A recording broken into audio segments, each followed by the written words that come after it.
thank you for coming to, this is our 5th annual Lerner Workshop in Religion and Society at NYU. I'm Adam Becker, the director of the Religious Studies program. I'd like to just say something a little bit about the lecture series. This is our 5th one, as I said. In the past, we've had speakers, Katie Lofton last year from Religious Studies at Yale. The year before that, William Kavanaugh, who spoke on the myth of religious violence. Before that, Jeffrey Stout. And our first lecture was Diane Winston.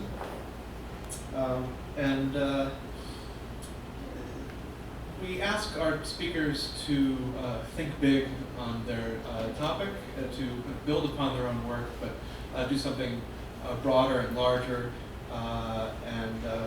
We're just very happy to have Graham Jones here. I'll introduce him in a moment, but I have to introduce the actual series because I really have to thank the Lerner family. Jonathan Lerner was a student of mine, maybe it could be 8-9 years ago. His family gave us an endowment which funds the series as well as other things, and we really appreciate their generosity. I'd also like to express gratitude to the Center for Religion and Media for co-sponsoring this, and in particular I want to thank Janine Paolucci, who did all the kind of organizational stuff. It's very easy for me to send an email to Graham and say, hey, do you want to do this? And whereas everything else is Janine, and so I greatly appreciate her labors. I have a curious responsibility because Graham and I spoke on the phone, and we realized we maybe were introduced together, to one another on the street once before, but basically we didn't know one another, whereas I'm introducing him to an audience that many of whom know him. So you'll know if I'm saying something true or false. I feel greater pressure. I want to answer one question that Graham asked me, which is, why me?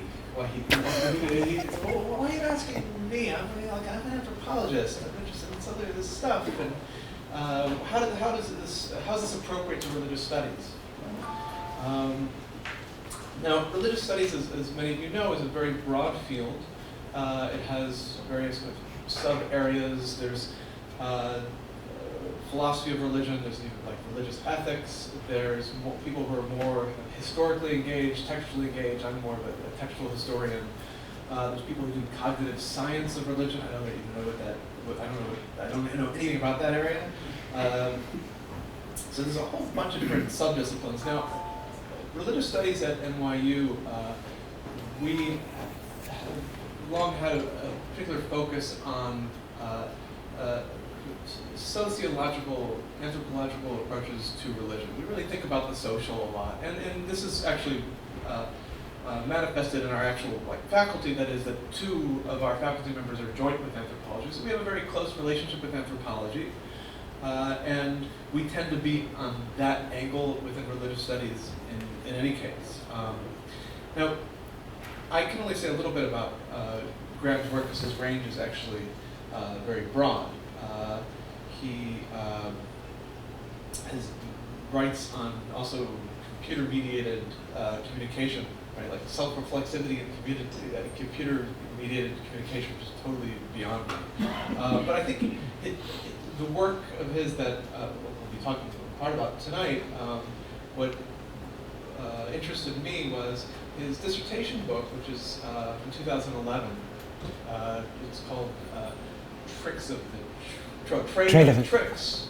It's an ethnography of magicians in Paris, and magicians in the sense of entertainment magicians, people who engage in sleight-of-hand, but he's generally interested in magic as the modern performance of magic that we see from the mid-early 19th century onwards.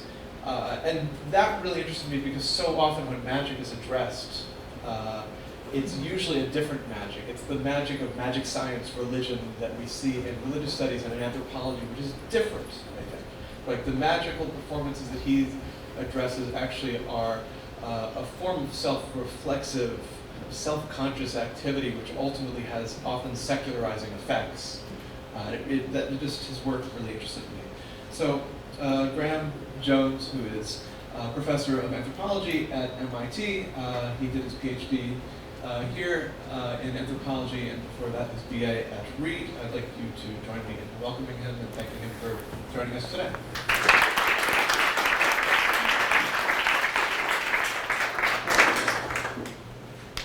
Thank you so much, Adam, for that lovely introduction and for having me here. And thank you also, Janine, for all that you did to make this possible.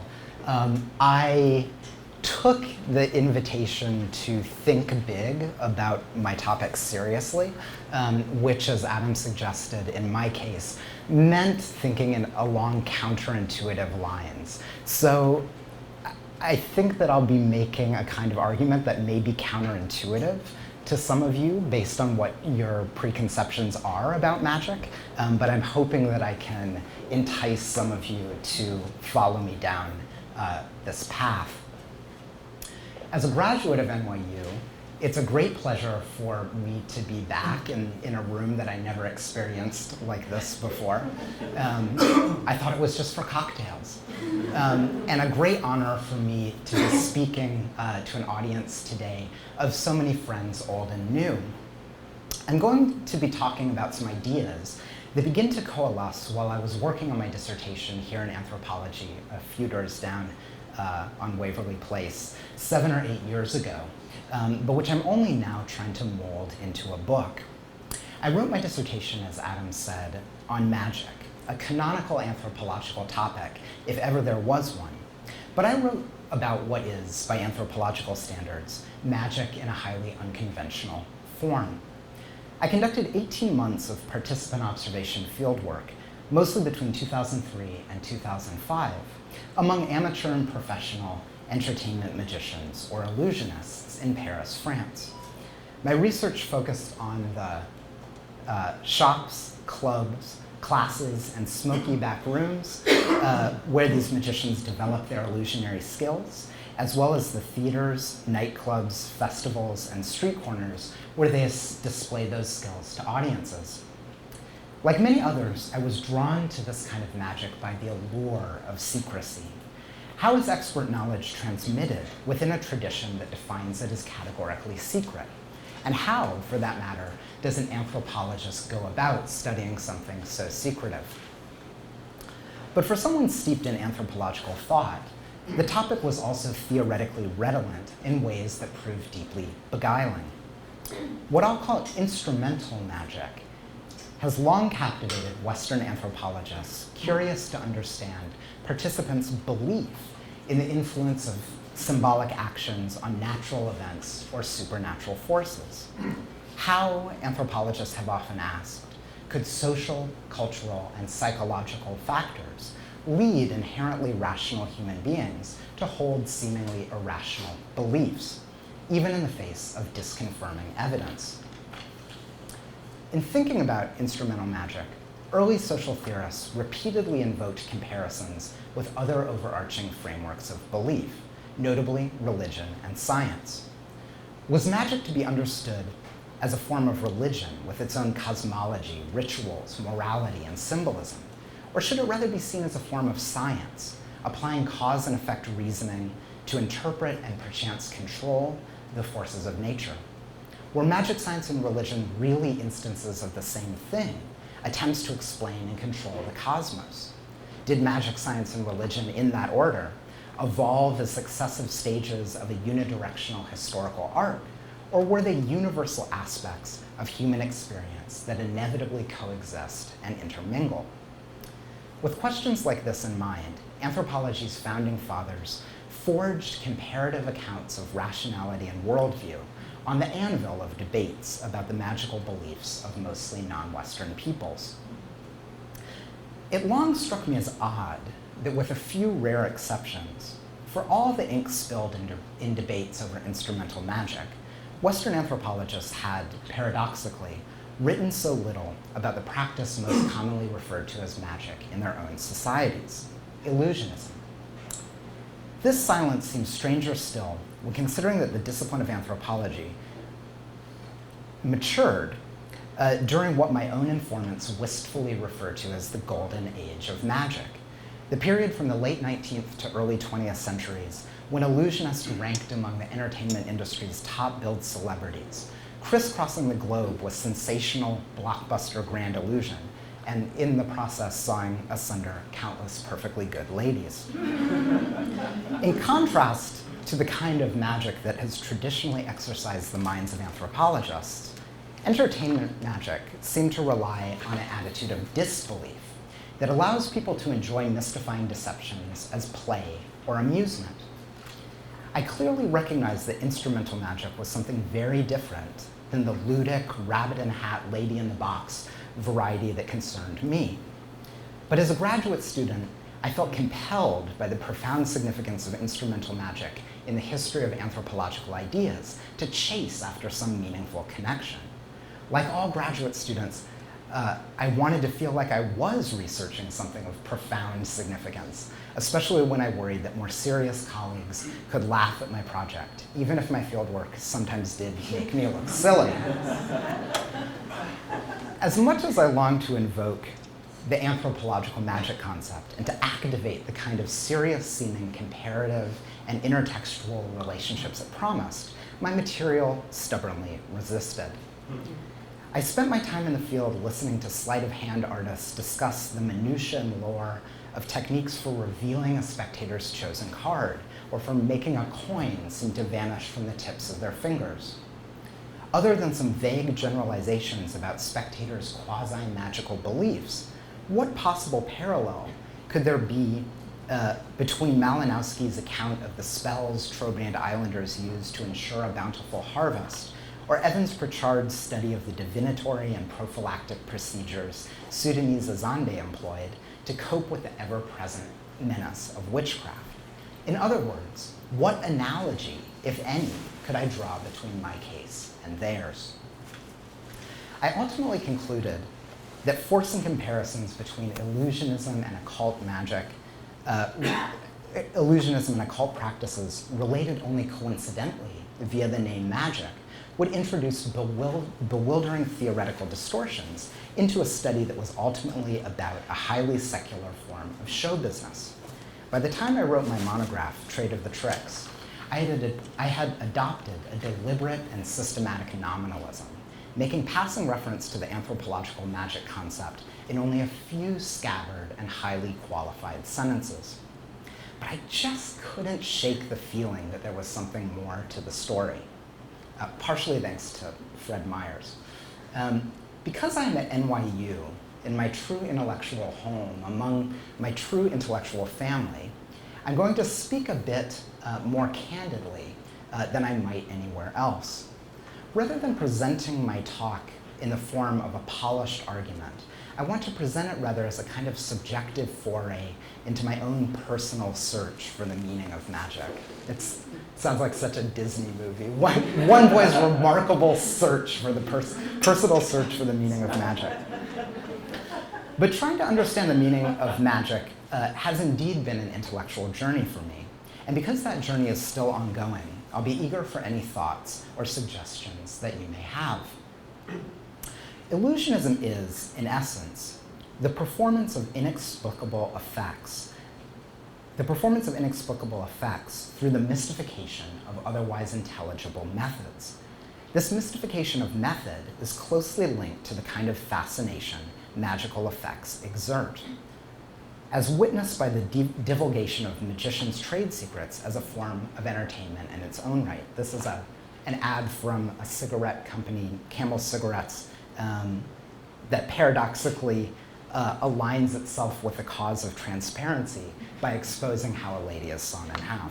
Magicians were never subjected to class action lawsuits for deceiving anybody. Magic tricks are self-referential insofar as effects accrue significance by calling attention to the secret, inscrutable methods of their own production, the locus of magicians' deceptive skill.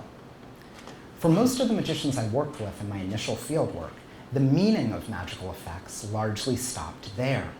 Although they attached tremendous symbolic value to the pleasure, fun, and dynamic social interactions their performances could occasion, they generally didn't have explicit overarching theories of what or how their tricks might signify, nor did they expect audiences to extract any discursively elaborated interpretation.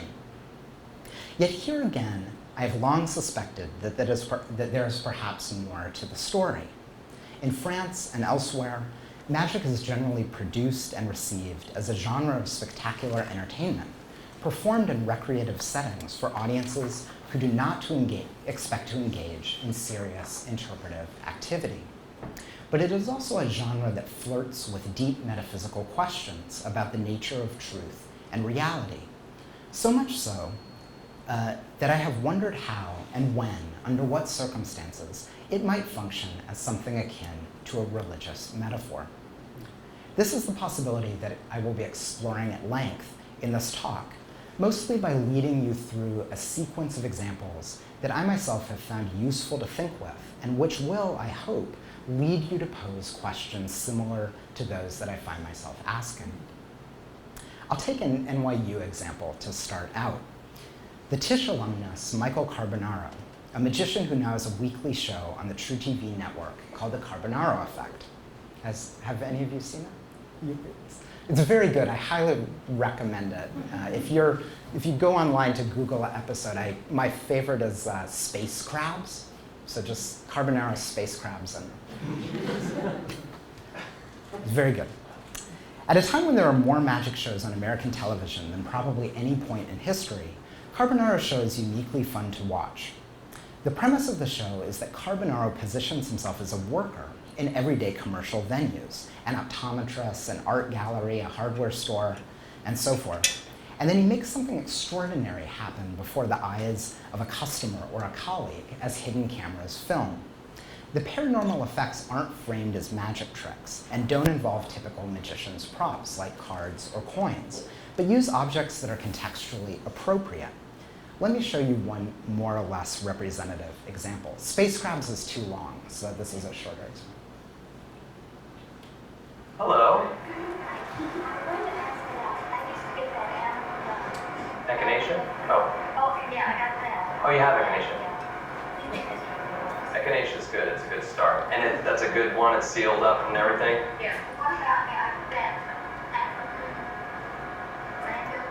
Well, that would be in this section right on over here. Oh.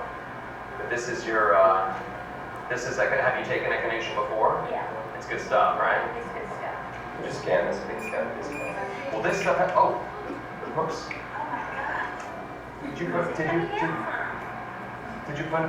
open it? No. Huh. Where is that coming out from? That's weird. How could it be coming out? You didn't open that and close it again? No, it's just Yeah. You know what it is? This is still sealed. Yeah, you know what it is. You shouldn't shake them so hard.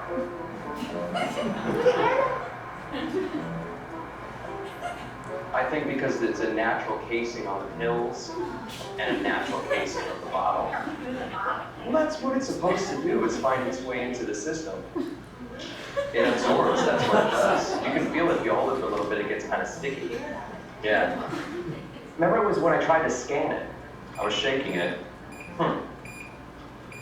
No, it's not.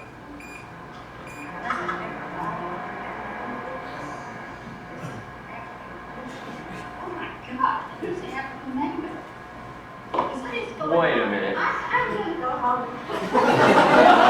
I'm just talking about African mango. No, I ran the scanner on it. I've been taking a lot of vitamins since I've been working here. Wow. I don't know, I think I've been feeling like a lot more energy. Yeah, they give me all kinds of stuff here. Maybe it's the echinacea. When you come back and tell me how the African mango is working. It's good, right? So why is this entertaining? In an interview, Carbonaro said, quote, "The goal of the show is really to blur the line.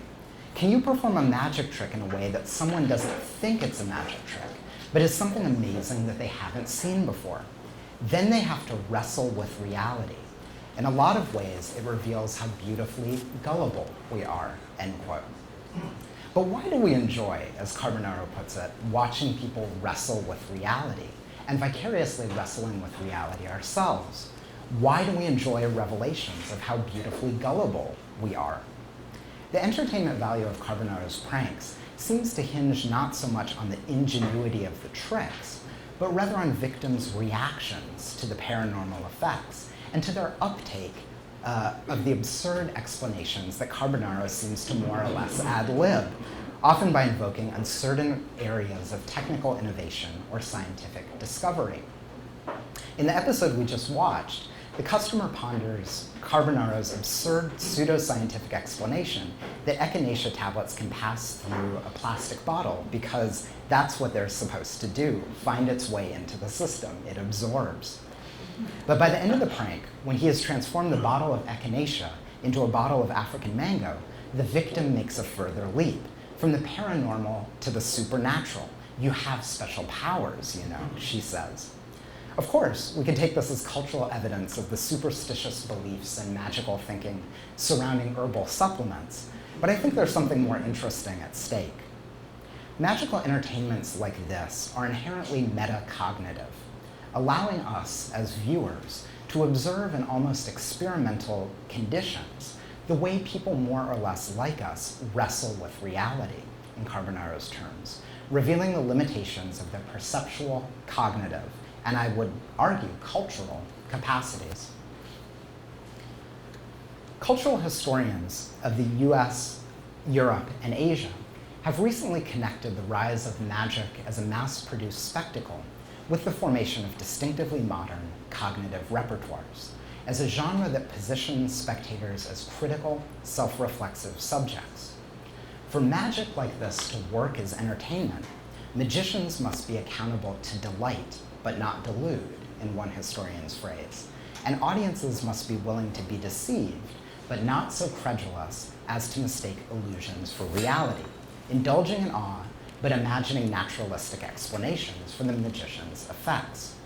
In a sense, Carbonaro violates these conventions in a way that ultimately reinforces them, framing his performances so as to deprive victims of the interpretive skills they would presumably otherwise bring to bear on a magic act, but which we as viewers at home can safely exercise. In India, a long tradition of performance magic enacts the Hindu cosmological principle of Maya, the world is illusion. In the West, illusionism as we know it today has converged with the modern materialist cosmology and empiricist epistemology.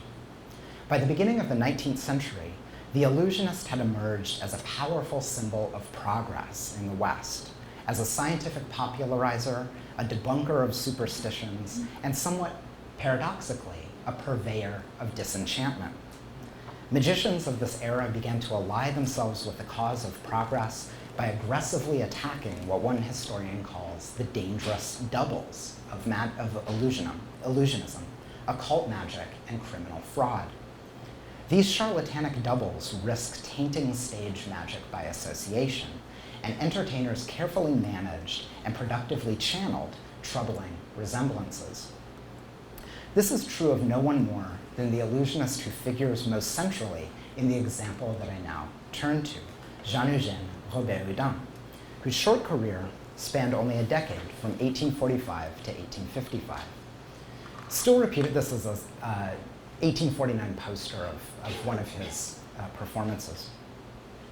Still reputed among magicians everywhere as the father of modern magic, Robert-Houdin inspired a young American, Eric Weiss, to take the stage name Houdini. Weiss had never seen Robert-Houdin perform, but he was deeply impressed by the French illusionist's 1858 memoirs, A Conjurer's Confessions. In that book, which I call the ur-text of modern magic, Robert-Houdin presents himself as reforming magic into a respectable bourgeois entertainment by purging it of problematic associations with low culture, the criminal demimonde, and backward superstition. Depicting his predecessors and rivals as mystifiers guilty of deceiving and deluding the public, Robert-Houdin similarly decries the intellectual shortcomings of spectators prone to delusion. he plots relationships of correspondence between modes of apprehending magic and spectators' social stations, with the male monarch, King Louis-Philippe, typifying an appropriate attitude of playful, self-reflexive detachment, and members of the working class, women, and African colonial subjects embodying unsatisfactory perspectives. In this section of the talk, I want to focus in particular on Robert Houdin's narrative of his trip to North Africa, which occupies 2 full chapters of his Confessions, and which intersects with the anthropology of magic, science, and religion in startling ways. The year was 1856. Algeria had been a French colony for over 25 years, but remained a tinderbox of indigenous resistance. Colonial administrators had grown convinced that charismatic Muslim clerics they identified as marabouts were using conjuring tricks and physical stunts like deflecting bullets, walking on coals, and swallowing shards of glass to provide evidence of supernatural powers and thereby draw followers into millenarian uprisings. At the behest of the French army, Robert Houdin traversed Algeria, bringing with him sophisticated theatrical props and a lifetime's experience as a showman, performing modern magic for Arab elites and challenging local marabouts to public competitions of miracle working. These performances, which a French general later called the single most important campaign in the pacification of indigenous Algeria, gilded Robert Houdin's reputation in the public imagination and burnished the image of illusionism as a genre aligned with the cause of modernity and progress in the form of imperial conquest. The idea of combating putatively false miracles with theatrical magic originated with Colonel François de Neveu, head of the Bureau of Arab Affairs, and at the time, the leading European expert on popular forms of religion in North Africa. De Neveu had personally contacted Robert Houdin and served as both his guide in Algeria and his principal source of information on the marabout. In 1845, and this is a picture actually from the year of Robert Houdin's trip. In 1845, de Neveu had published a book entitled Religious Orders Among Algerian Muslims, a groundbreaking field manual linking the surge of messianic rebellion against colonial rule to Sufi brotherhoods. The book quickly generated what one historian called shock waves of hysteria among French readers. Of the 7 Sufi orders de Neveu described in detail, one stood out as a particularly troubling fulfillment of France's Orientalist fantasies and fears, the Isawiya. This is again a picture from the year of Robert Houdin's trip, 1856. The Isawiya are also a focus of Robert Houdin's narrative, emerging as the magician's principal adversaries and epitomizing the primitive trickery that he suspected kept Algerian Muslims in a state of religious thraldom. The Isawiya had mastered techniques for graphically demonstrating the divine invulnerability associated with their founding saint, subjecting themselves without apparent harm to otherwise lethal mortifications while in a state of trance. For instance, eating a spiny cactus leaf, as in this picture. For de Neveu and other European observers, these performances were nothing but crude prestidigitation, harmless in itself, but rendered dangerous because of audiences' naivete and penchant for fanaticism. De Neveu wrote, quote, "In essence, the Isawiya ceremonies resemble the tricks that conjurers and strongmen exhibit in the fairgrounds of France, charming awestruck peasants, but not convincing them. For there's one fundamental difference. In Algeria, the Muslim religion imparts a powerful authority to these tricks, and the true believer thinks that God grants some of his power to the followers of Ben Isa. By contrast, in France, everything unfolds with Mr. Mayor's blessing, and the peasant walks away thinking to himself, golly, those buggers sure are nimble," end quote. Making a clear distinction between the performance of trickery under the auspices of the laic temporal power of Mr. Mayor, on the one hand, and of the spiritual power of the Muslim religion, on the other hand, de Neveu claims that even the most stereotypically backwards Frenchman, a peasant, would not mistake the virtuosic feats of skilled performers for divine miracles. The parallelism that de Nouveau posited, and which Robert-Houdin in turn enacted, was a form of cross-cultural analogy that likened a relatively well-known institution in his own culture with a relatively unknown foreign institution. Like most analogies, its purpose was to render something strange more familiar. As a trope, this analogy, or better, disanalogy, rippled through French colonial ethnography of North African Sufism for generations to come, achieving a kind of self-evidence as sensationalistic news features and mass-produced artist renderings gave the iconic Isaouia widespread notoriety in metropolitan France. Here's an 1881 engraving that accompanied a news story about the Isaouia. Compare this image to Robert-Houdin's 1849 poster that we saw a few minutes ago, in which small frame scenes depict the magician's marquee tricks, a common graphic design element in 19th century magicians' advertisements. The convergent visual rhetoric of the Isaouia image stylistically evokes the iconography of popular entertainment, reinforcing parallels with stage magic. The synecdochial representation of the performance, in terms of its most strikingly dramatic moments, overshadows its overall religious significance, eliding, for instance, the hours of prayers that precede the trance performance, and reframing a devotional ritual as a sensational spectacle.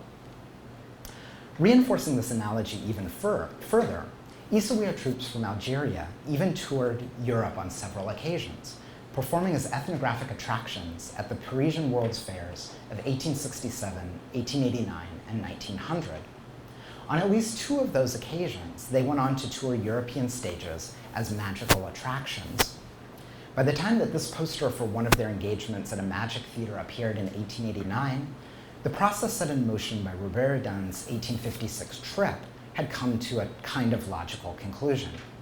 Isaouia performances on metropolitan stages enacted an apparent similarity with Western illusionists, confirming suspicions of charlatanism. In the process, they substantiated the same French perceptions of Muslims as irrational fanatics that persist to the present day, arguably in even more insidious forms. Baudelaire wrote that only an unbelieving society would send Robert-Houdin to turn the Arabs from miracles. The poet implies that employing a magician to wage symbolic war on the reputation of saints does not suggest a very high view of religion. Fair enough. It does, however, suggest a high view of magic. Though often dismissed as culturally trivial, Western illusionism emerges through this extraordinary sequence of events as a potent signifier of modernity, particularly in terms of the specific cognitive outlook and interpretive practices associated with it. This is a particularly striking, but far from isolated, case. In ethnographic texts spanning the age of European exploration and colonization, I have found entertainment magic repeatedly intervening as an implicit and at times explicit foil for the ritual practices of indigenous peoples around the world, particularly when performances involved any form of apparent artifice. In descriptions of indigenous ritual experts as conjurers, jugglers, mountebanks, and prestidigitators, I suggest that one can discern a hidden history implicating modern theatrical magic more deeply in the formation of primitive instrumental magic as an anthropological category. The writer who most systematically developed this pattern of analogy, or disanalogy as the case may be, was arguably none other than Sir Edward Burnett Tylor, the first chair of anthropology at Oxford. His seminal 1871 work, Primitive Culture, purported to identify the laws governing the evolution in what he called mankind's intellectual culture, which included progress, as he put it, from savage magic to barbaric religion and ultimately to modern science. In a pivotal passage, Tyler develops an indirect but still manifest comparison between modern entertainment magic and native North American ritual practices, focusing on the performance of what he calls the untying trick. Reports from European travelers in Greenland, Siberia, and North America of eerie rituals performed by bound mediums date back centuries. In Algonquin-speaking North America, the shaking tent oracle involved a bound medium placed inside a hide-covered wood frame edifice. The tabernacle would shudder violently to indicate the presence of spirits who address the spectators' questions in distinct and sometimes humorous voices. Even when tied at the fingers, hands, wrists, elbows, toes, ankles, and thighs, with his neck tethered to his knees, then bundled in a leathered hide, tied round with sinew, a medium can make instruments play inside the tent, and the tent itself violently shake before emerging fully tied at the end of the seance. In the mid-1850s, Ira and William Davenport, a pair of brothers from Buffalo, New York, began staging a feat strikingly similar to the shaking tent ceremony. According to oral tradition among magicians, the boy's policeman father got the idea for the act after seeing a demonstration of the shaking tent ceremony by indigenous people. In their act, the boys had themselves bound tightly with ropes and closed inside a large mahogany cabinet that contained a cowbell, a tambourine, a guitar, and a violin. As soon as the doors shut, the instruments struck up a devilish cacophony. From a curtained aperture, phantom members appeared and objects projected towards the audience. Whenever the cabinet doors were flung open, the Davenports were found to be firmly tied in place. The brothers began performing this effect at a moment when the spiritualist movement had aroused intense curiosity about the possibility of communicating with deceased spirits. While they never directly claimed to be true mediums, they neither presented themselves as illusionists, coyly leaving it to the public at large to hash out the significance of their controversial seances. Spiritualists on both sides of the Atlantic hailed them as holy figures, but when they began touring Europe in 1864, skeptical English and French audiences repeatedly rioted. The Davenports' equivocation about spiritualism also provoked moral indignation among stage magicians. Robert Dunn himself published a long article debunking the Davenports' spirit manifestations while still hailing the brothers as ingenious performers. In England, a young Neville Mescaline, who would become the Victorian era's leading conjurer, launched his career by replicating the spirit cabinet phenomenon and then explaining the legerdemain involved. Today it has become a standard stage magic effect, which I saw performed at least a dozen times during my fieldwork. In Primitive Culture, Tyler wrote, quote, "The untying trick performed among savages is so similar to that of our mountebanks, the Davenports, that when we find the North American Indian jugglers doing this, we are at a loss to judge whether they inherited these feats from their savage ancestors or borrowed them from white men," end quote. While any borrowing was assuredly in the other direction, Tyler's principal concern was not the particulars of cultural diffusion, as any student of Boas knows. The point was not, he continued, the point is not the mere performance of the untying trick, but it's being attributed to the help of supernatural beings. He labeled the paranormal theatrics of the Davenports and spiritualism more generally as survivals, atavistic vestiges of primitive thinking in a civilized age. He wrote dryly, quote, "The received spiritualistic theory of the alleged phenomena belongs to the philosophy of savages," end quote. If the discussion of this trick plays such a prominent role in Tyler's theorization of magical thinking, I argue that it is in part because the industry of show business had so successfully turned religious and metaphysical controversies into popular entertainments. More specifically, Tyler's use of audiences' attitudes towards illusionary performances as a signifier of cultural and cognitive differences would not have been possible if contemporary European illusionists had not so thoroughly discredited the Davenports, and more importantly, modeled a way of framing and appreciating conjuring effects as products of natural human ingenuity and skill, rather than signifiers of something supernatural. What I am suggesting is that Western entertainment magic may have provided a cultural template for anthropological theorizations of instrumental magic in terms of false causal belief, and hence played a heretofore unacknowledged role in conceptualizing the difference between primitive and modern peoples, so-called primitive and modern peoples, as a function of putative cognitive ability. One of the reasons modern magic creeps into ethnographic texts as a resource for contrastive interpretations, analogies, and disanalogies is because Robert-Houdin and his contemporaries had worked so hard to elaborate the secular meaning of their marvelous performances, to provide audiences with normative interpretive frames, precisely the frames that Carbonaro occults, and to burnish their overall image as heralds of modernity. The association of magic with the normative values of Enlightenment reason is a constitutive feature of the genre.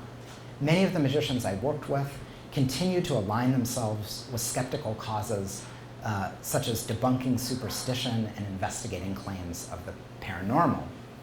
And magic more broadly continues to enact modernity by activating invidious comparisons with irrational, pre-modern others, as in this recent segment from New York magician David Blaine's television special.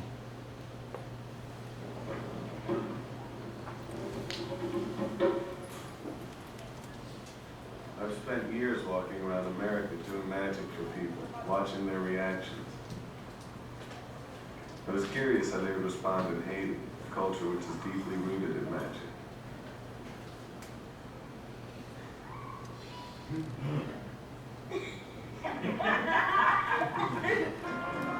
What magic have you seen here?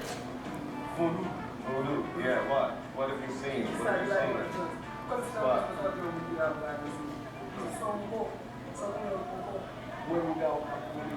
What's that? They go blind? Yeah. What else?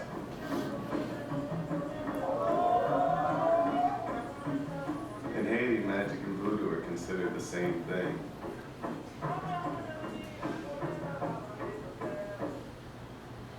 Yeah, look, one thing. It's not, no, look, it's not black magic. It's not, but it's not bad. Oh yes, no, it's okay, it is good. It is good. No, it is good for you, because it's fun. Look. Look, I'm an entertainer. I entertain.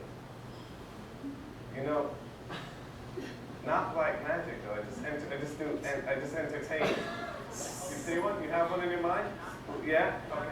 Don't say. Don't say. Don't say to anyone. Don't say. No, don't say. Don't say. No, don't say. Don't say. Okay, look. You're thinking of a card, right? Think of any card that you want. Yeah? You're thinking of a card?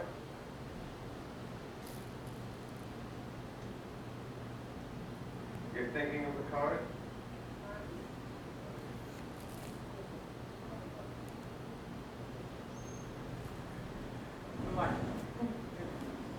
Six of clubs.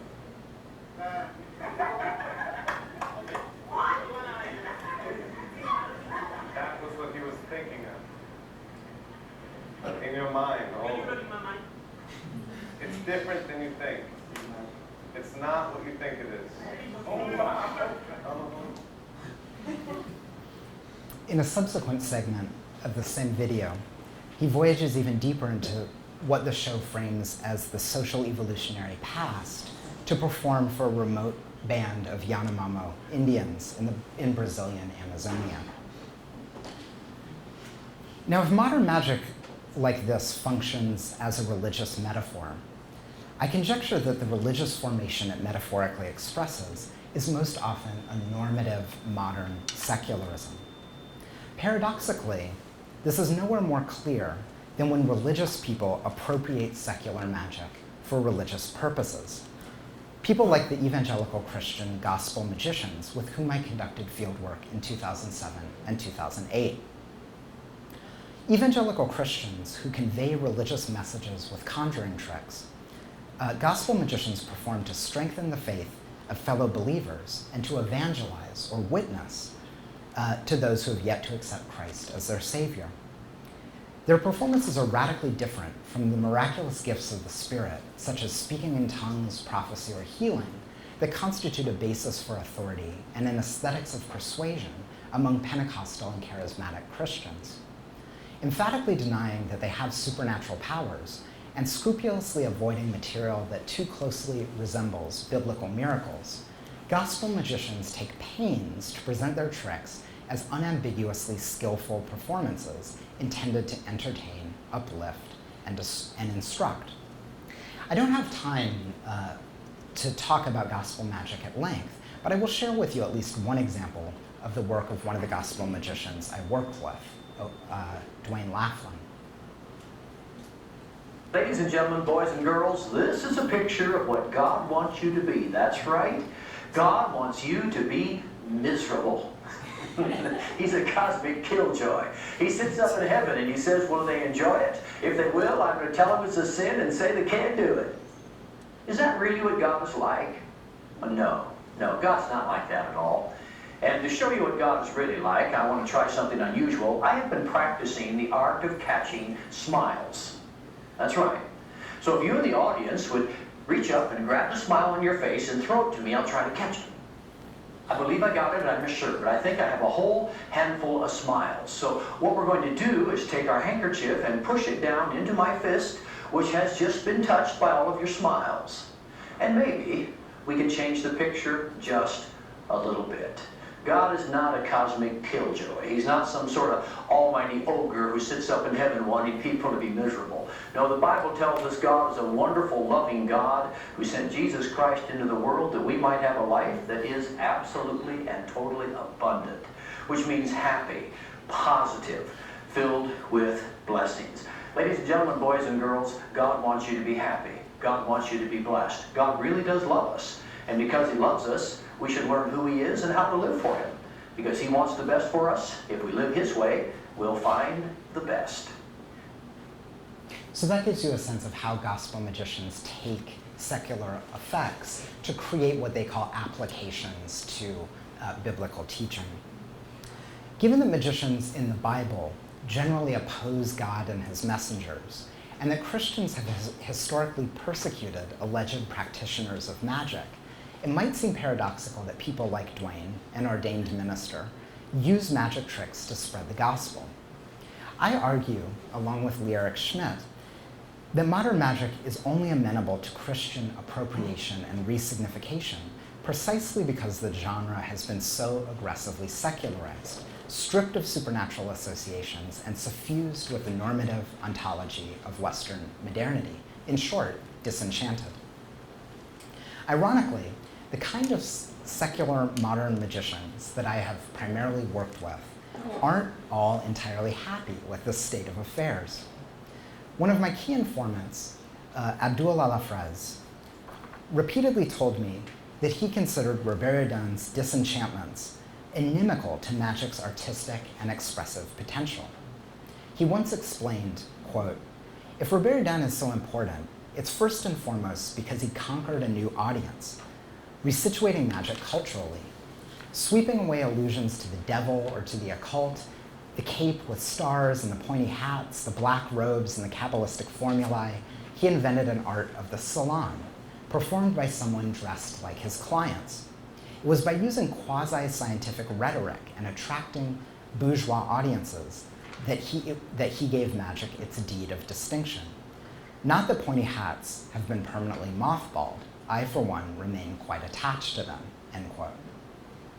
Likening himself to a pre-Raphaelite painting, Abdul self-consciously draws on the supposedly naive forms of magic Robert-Houdin purported to displace, costuming himself in ornate robes and masks and surrounding himself with otherworldly imagery, getting much closer to what looks like a simulation of instrumental magic.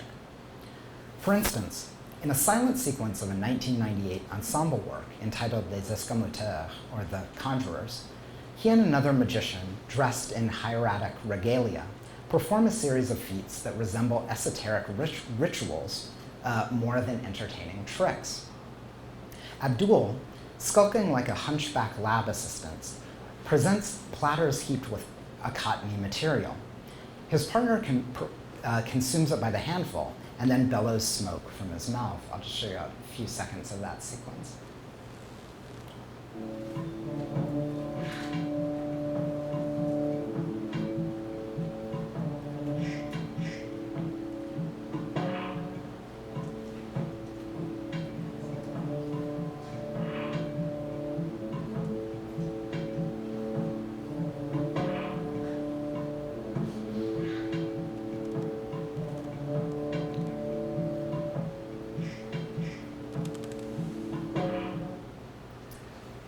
They then usher a third figure dressed in streetwear on stage. He seems to be an unwilling initiate. When he refuses to consume the cotton himself, the hieratic figure plunges an arm into his back and out through his chest, grabs a huge handful of the material, and deposits it back inside the unwilling initiate's belly. I'll show you just a few moments of that.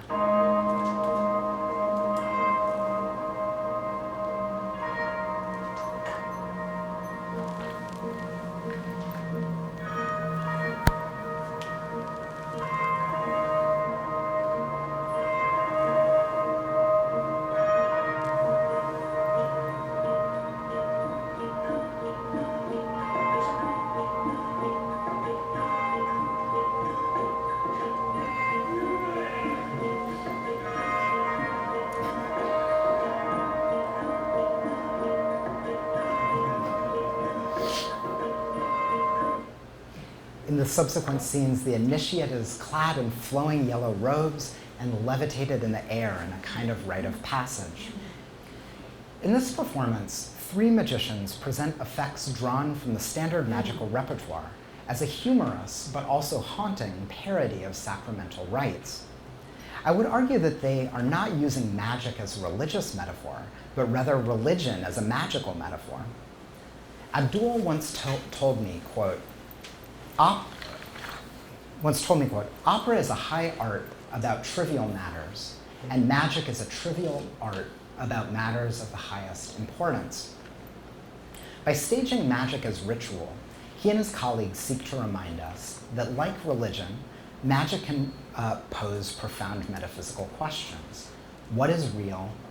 What is merely illusion? What is the difference? Why do these distinctions matter? And what kind of power or authority can manipulating them confer?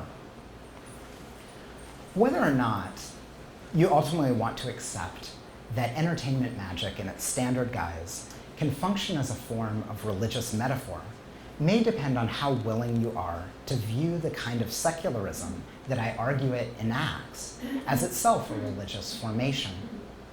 I do not argue that illusionism is inherently secular, or that it has any inherent meaning whatsoever, as witnessed by the range of signifying practices we have seen associated with illusionary performances in the course of this talk alone.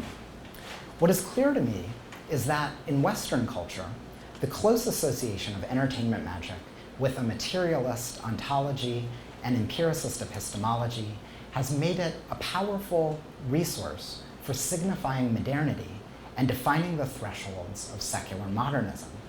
And this is particularly true when entertainment magic works its way into anthropological texts as a basis for interpreting and theorizing instrumental magic in respect to its own more distinguishing doubles, science and religion.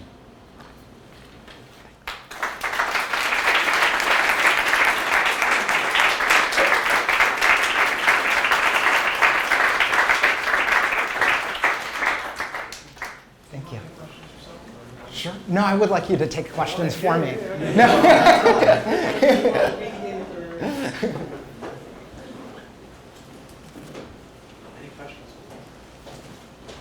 Yes, please. Yeah, that was really great. I thought it was not only a terrific talk, but also a good show, too. So Oh, thank you.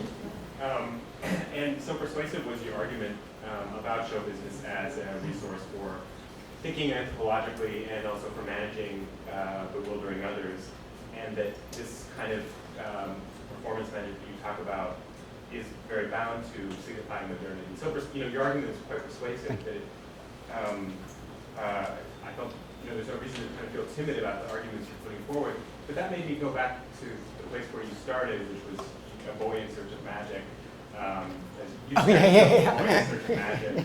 And as dissatisfied with this kind of nominal disposition, which is like it's actually kind of arbitrary that all these things are put together under the label magic. Because I think there's a way in which your talk doesn't not only stays with that nominalism, but actually kind of intensifies it. You've given us some historical accounts of moments of nominalization where we see in colonial encounters magic being put onto these still bewildering practices.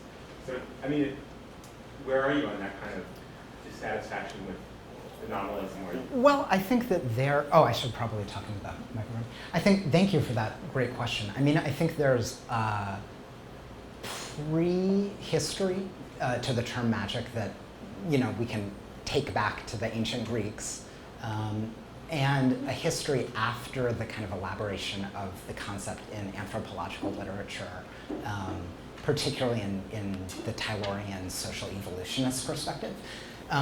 So for me, I think what I've learned, and I'll take the kind of post-Taylorian part of the question on.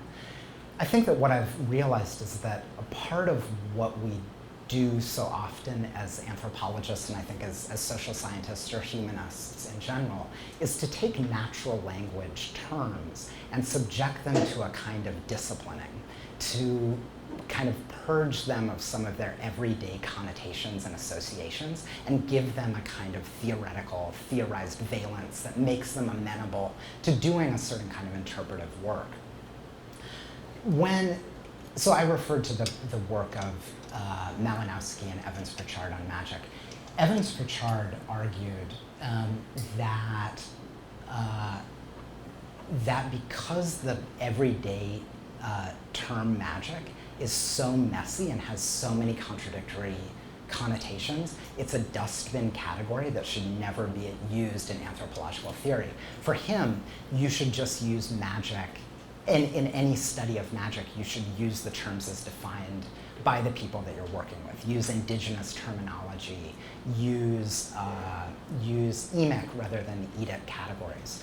And so that was the kind of nominalism that I adopted. But I think what I'm realizing now looking back at this material is that by the time you get to Evans-Pritchard, through the work of people like Malinowski and Evans-Pritchard, the concept of magic had been subjected to such a rigorous disciplining that, of course, it was impossible for me to link it up to the kind of study that I was doing. But if you go back to the earlier history of the concept, before it had been so rigorously disciplined, you can see how that cross-fertilization set in motion the kind of historical debates about the nature of magic that ended up efflorescing in the work of people like Malinowski and Evans-Pritchard. So that's kind of where I am now. Is that an answer to the question? Yeah, it's an answer. It's an answer, but I don't know if it's the answer that you wanted. I'm sorry. No, it's great.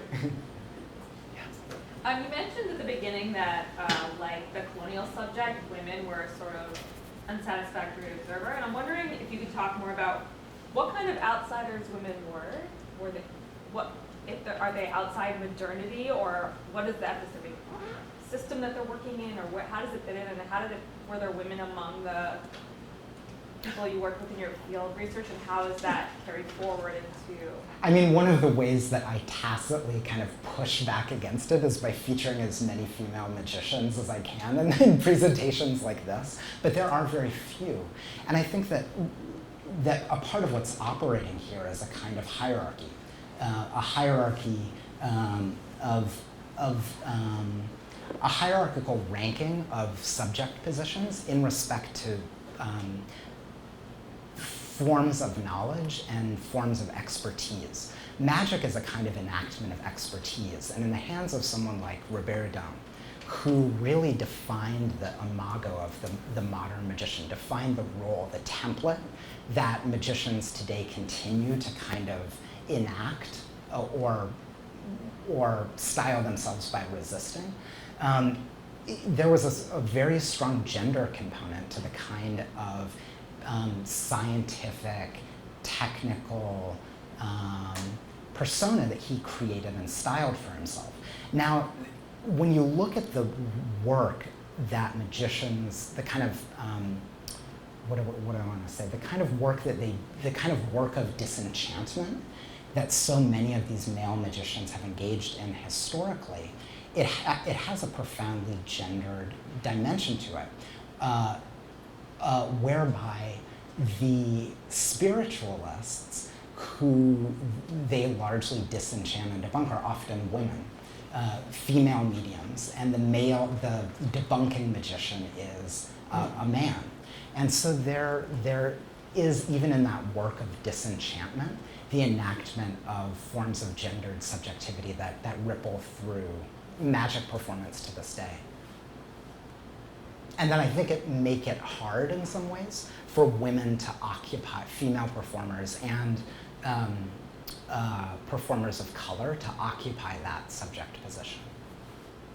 Yeah. Thanks, that was really fantastic. I appreciate your contribution to my efforts to suggest that France is the strangest place of them all. I was struck by the remark from Baudelaire and the comparison between that sort of simple people of France would ask questions about magic because it happens on sort of the mayor's turf rather than the churches.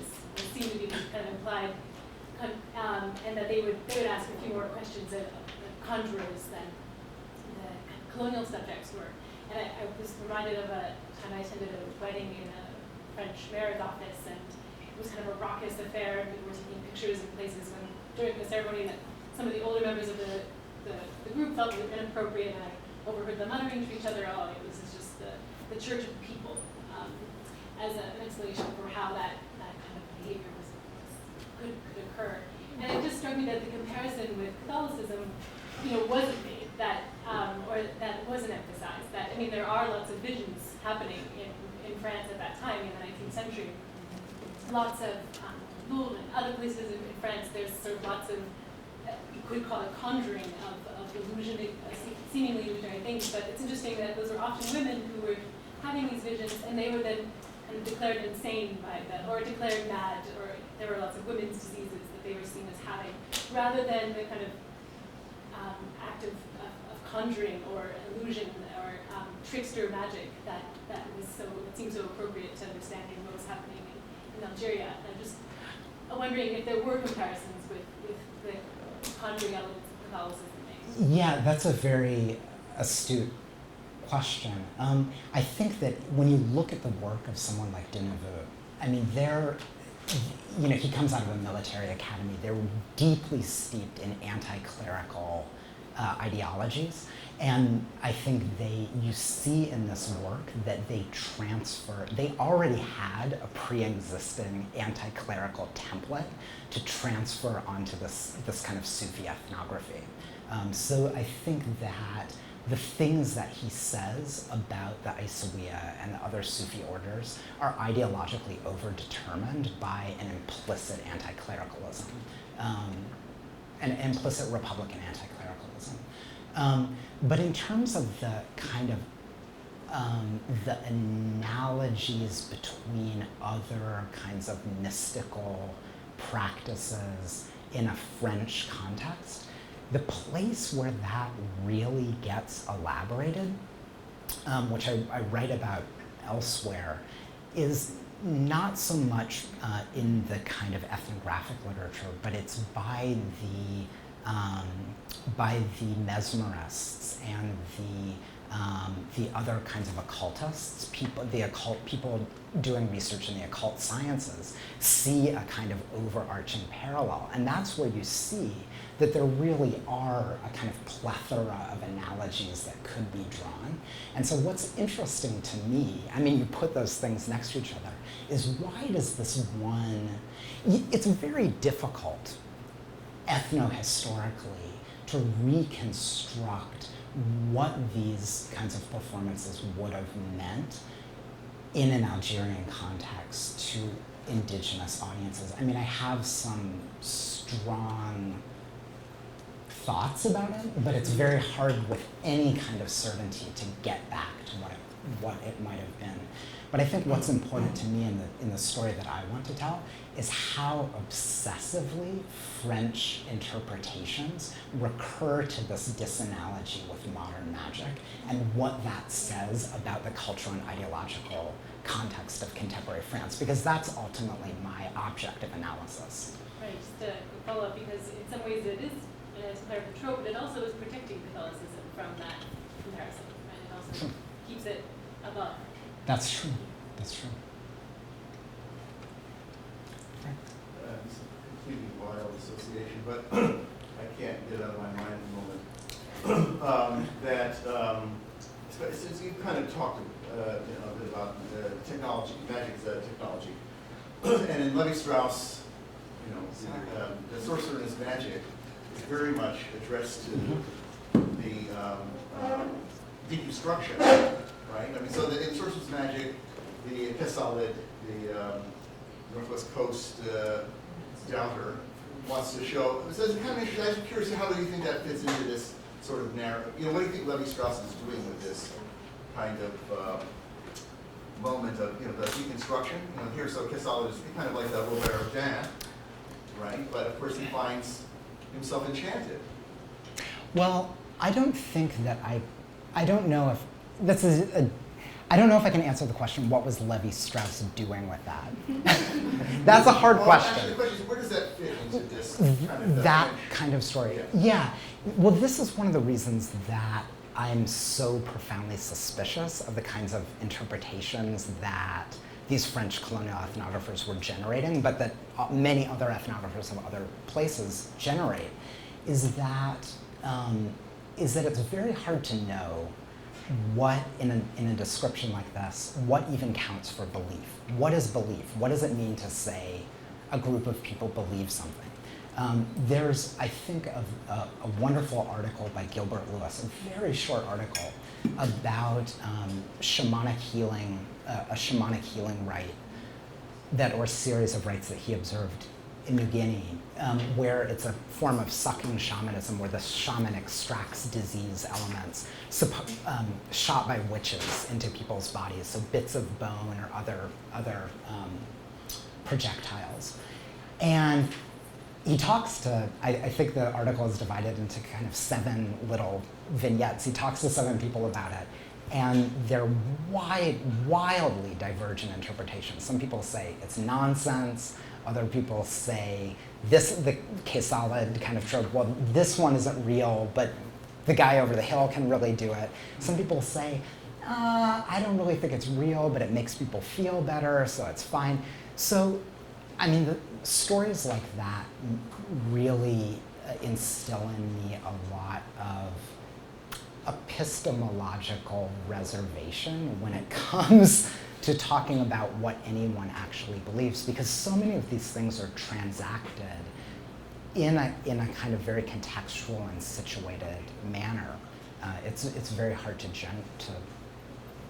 produce, from an ethnographic standpoint, reliable generalizations about what people believe, when on the ground there's so much room for uncertainty and disagreement.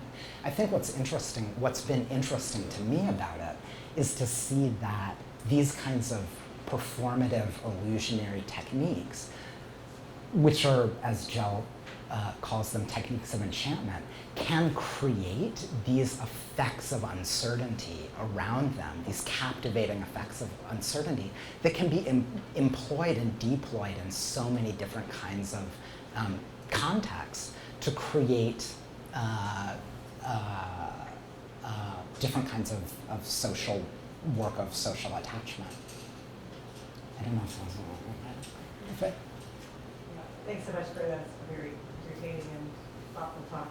I feel a little bit like you did a little sleight of hand around the gospel edition material, because it seems sort of nested into this other work and stuff about plants and other century and stuff like. So I'm just curious if you could just maybe elaborate a little bit about your, just from that little clip, it feels like it's on a continuum with ideas of the miraculous. That, you know, that in other words, the idea that your smile could produce this sort of miraculous effect, and it's sort of metonymic of a larger project of Christianity. And I'm just curious, like, what they, I mean, am I reading that right or wrong? And also, is that kind of, you know, what people talked about in terms of their practice? And I don't remember why. That's a wonderful question. You aren't reading that wrong. That is a kind of association that they want to make. But if you were to see a full performance by Duane, even a short one, he begins every performance with what he calls a disclaimer, where he says something to the effect that he'll do a trick to illustrate what it is that he'll do, and a part of it will say, God works miracles, I perform illusions, I keep the secrets, but I share with you the message, or something to this effect. And so I think that what's interesting to me, semiotically, in terms of the way that they appropriate and re-signify secular magic as a form of entertainment, is the kinds of correspondences that they plot. They're very, very careful to avoid any kind of literal correspondence where you're taking a biblical image, or especially a miracle story from the Bible, and literally mimetically reproducing it, because the implications of that are profoundly corrosive. So often what they do is precisely as you say, to take an explicitly metaphorical approach or an explicitly metonymic approach. So when Duane has a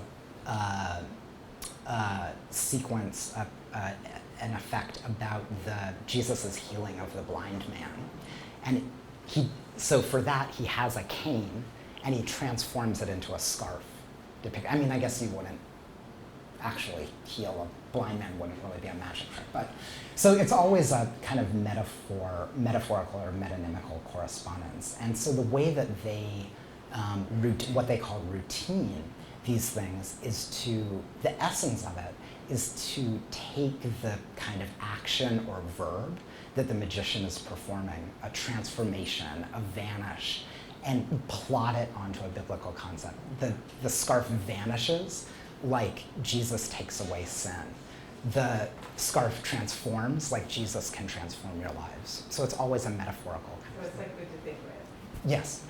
Exactly, for them, yeah. Only on limitation. Yeah, along these lines, we did with the Evangelical gospel magicians, an interesting thing there. I mean, the disclaimer is so essential, because even from the little clip that you saw, what you see is that for them, like, the material elements can be deceptive, but the linguistic ones can't. Exactly. Right? They have to be speaking the truth. You have to reinforce this ideology that language speaks sincerity. Yes. And that's consistent, of course, with this recent readings of Tyler and others as kind of setting the grounds for a dematerialized way of thinking and talking about religion, and kind of Protestantized, dematerialized view. Yeah. And I wonder if you also see that happening in the quote-unquote secular magic. Because like when I look at someone like David Blaine, I don't know the French, I don't know many magicians at all, but I know David Blaine, I know people like Ricky Jay, who are all strikingly, to me, they don't have a lot of props. Yeah. I mean, they're probably using props, but you don't see them. It doesn't look like the 19th century stuff with all of the gadgets and the cabinets and everything flying in the air. Right? David Blaine just shows his muscles and his weird voice and, levitates and whatever. And, Ricky Jay is kind of philosophizing and using cards, stuff like that. I mean, I wonder if you see also in the pursuit of these kind of higher realms among the modern magicians, this desire to use their trivial art to tap into higher realms, are they also engaging in a kind of dematerializing of the work of magic? It's a really interestingly formulated question. Really interesting. I mean, I'm tempted to say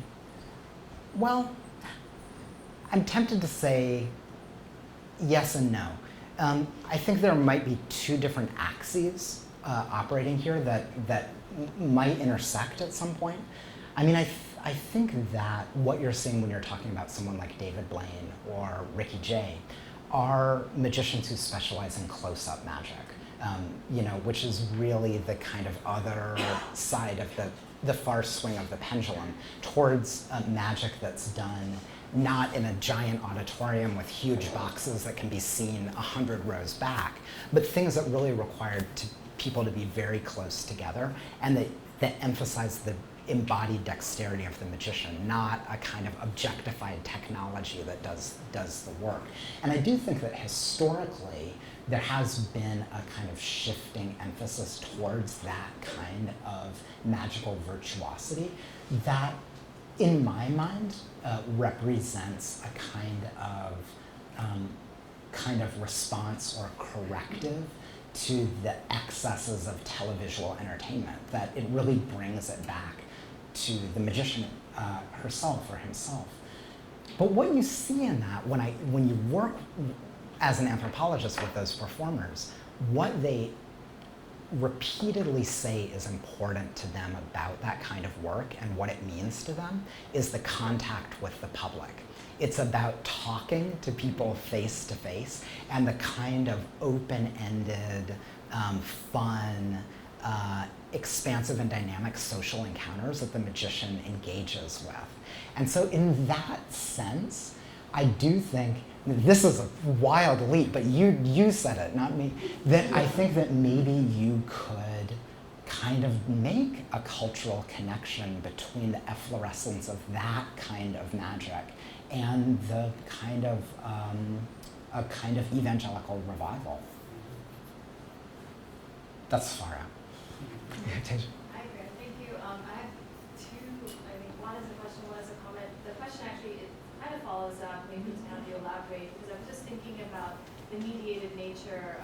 So we're seeing these clips, right? And of course, you're talking about how it's important. You just mentioned how it's important for magicians to be actually in a room with people. Because my question was in terms of the idea about magic itself, right? There's so many ways that we think about magic nowadays, especially. I was just thinking in terms of technology is like special effects, right? And so like how, what are the other forms of kind of ways that magicians themselves have to distinguish and kind of make those claims of distinction, that they're doing something that involves the expertise and, because there's so much quote magic that we can do in media, right? I'm just thinking about some of these clips that you showed us where I'm like, well, I'm watching a video, you can do all kinds of things, right? Magic with the camera, the magic of editing, right? So there's all these other ways that we think about magic that's mediated. So it would be interesting to hear how people you work with, how they're maybe constantly having to kind of negotiate that, think about that, and how they assert their own kind of distinction capital.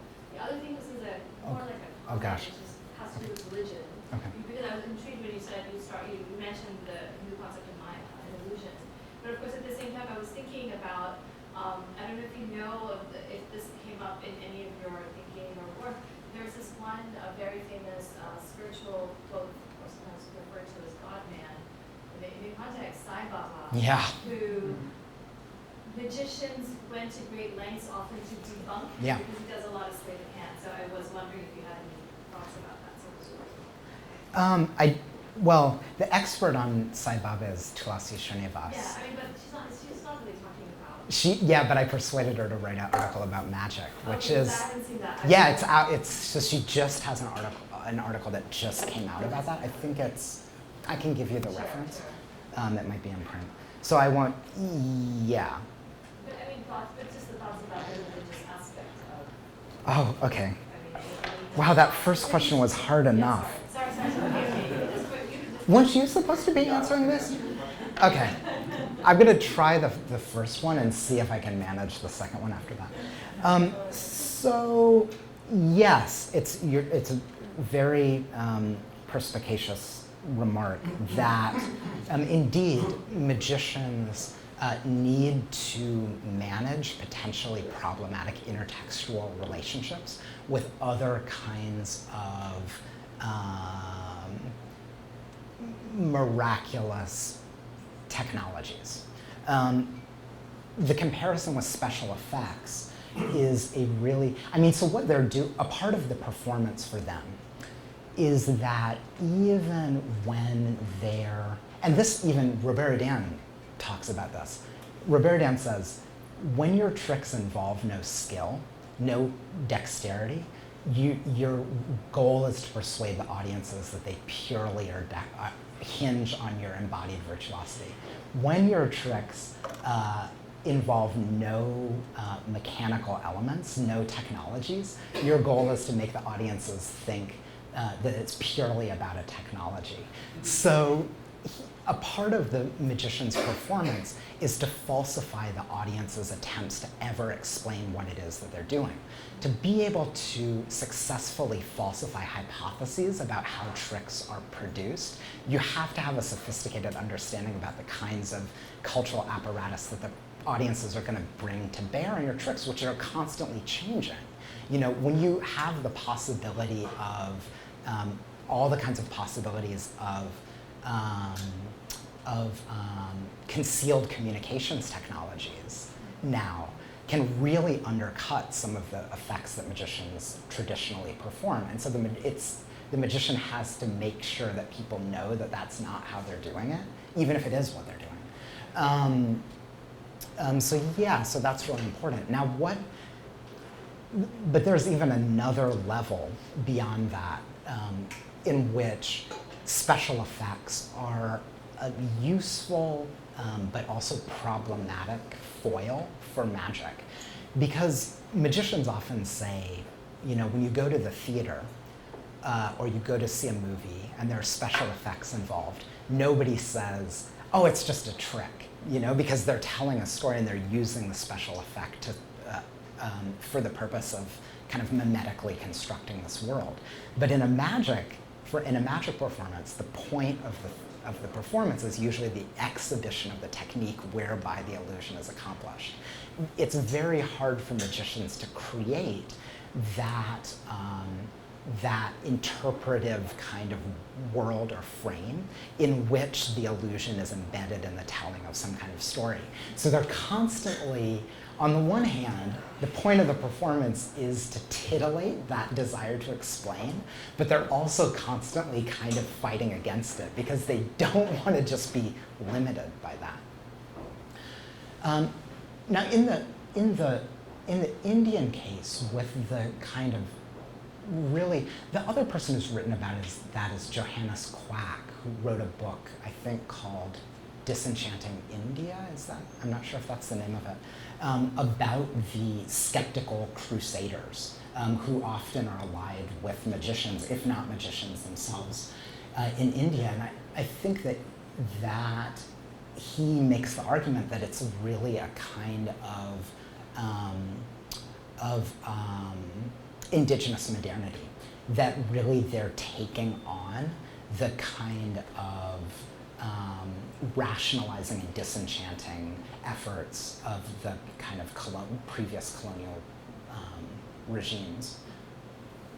I don't have much expertise in this area. The argument about the connection between magic and the concept of Maya is made by Lee Siegel, who's a historian of religion, in the book Net of Magic,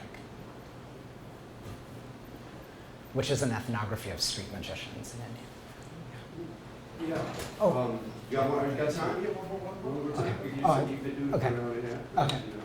Sure, go ahead. I just wanted to make a comment. I just keep having a phrase in my head from a magician, a Thai magician I know, who describes magic as a ritual to produce astonishment. And what spins out of that for me, and what I really going to walk away from this with, is this notion that if the function of modern illusionist magic is partly to create this disanalogy between the secular mode and the notion of the manipulative delusions, or manipulating delusions of colonialist subjects or pre-modern subjects. And that once you take away that disanalogy, then we're left with the fact that we don't really know exactly how these astonishments or illusions function for pre-colonial subjects. There could be any ranges of responses. It doesn't necessarily hold up some authoritarian structure. It doesn't mean that they're all being diluted in order to hand over the power to some others. We actually don't really know what it is. Something similar also happens within secular magic, where the goal is no longer to expose or to reinscribe that secular disenchantment, but instead to produce astonishment. And the way that you can draw that into a kind of contemporary religiosity, this was a wonderful example in American magic. You have bizarre magic in the 70s, which is again even less ironically than this, attempting to produce occult effects in the guise of more or less modern esoterica. And so you have this kind of blurring of the function of magic, where the astonishment that's produced is also in itself an almost religious effect, not tied to an ideology, but to a kind of evocative psychodrama, which can be read esoterically and can be read secularly at the same time. So it sort of eludes, once again, on the flip side, the attempt to reinscribe the secular, but from within the very. I think that's right. I mean, I from the kind of perspective of magicians themselves, and this is probably true for any kind of community of cultural producers who operate within the constraints of a genre. I think that what I wanted to argue is that this kind of normative secularism is a kind of inherited generic constraint. And that, just like with the kind of problem with the fixation on technique, that many people just accept it, but there are always people who are trying to expand the genre, resignify the genre, reshape the genre by pushing against it. And that's how any genre, I think, in any expressive form evolves. As people take those received constraints and tweak them and change them and push against them, even anthropology. Can I just take one more? Because I cut. I'll keep it really short. So I was particularly intrigued by one of the final points you made about religion used as a metaphor for magic by magicians themselves. Which was similar to it. So I'm just curious to know to what extent this was used. How common was it among magicians to speak about their work in terms of religious metaphor, and to what ends they were doing that? Whether it was they saw it as something that justified, for example, the importance of what they were doing, if they were trying to put it on a scale that they might not have been able to do through other kinds of metaphors. So I'm just curious to know how common that was, and if there's anything you could extrapolate or generalize about why religion would be such an apt metaphor for them. It's not a common, I would say it's not a common metaphor for many magicians. I mean, I think many have a kind of narrative about the history of magic that connects it to imagined shamanic ancestors, but it's really, I mean, that's a kind of trope or conceit that has no basis in historical fact, as far as I'm concerned. So they often describe themselves or think of themselves as the kind of disenchanted equivalent of something that would have been an enchanted role in some kind of imagined pre-modern past. But I don't know how much that kind of master narrative affects or inflects what they do, so much as just reflects what it is that they do. I mean, for me, for my informants in France who were most interested in pushing against the constraints, the established constraints of magic as a genre, I think their frame of reference was more often the world of the arts, which is arguably itself a kind of secular religion. So Abdul, in the quote that I read from him, his reference is opera. You know, he's thinking about how it can be more like high arts, where, you know, going to the opera is a kind of secular ritual because it reflects a communion with a kind of artistic genius and some kind of transcendent meaning and some kind of sustained interpretive activity. That's what they, at least the people that I was working with, that's what they wanted to get to. They didn't want, yeah, they were mostly pretty anti-religious people, so that was not a favorable kind of comparison for them.